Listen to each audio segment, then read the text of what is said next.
Here I've got Realme 6 and let me show you how to activate battery percentage on the following device.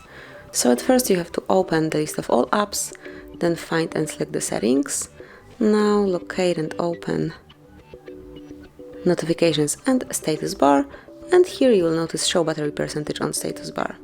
And you can decide if you want to have it inside the battery icon. As you can see now it's in the icon, and then also you can have it outside, so it's right next to the battery icon. And I will pick the first option, so inside the battery icon, and I will leave it this way as it's super useful feature. So that would be all. This is how you can activate battery percentage in status bar.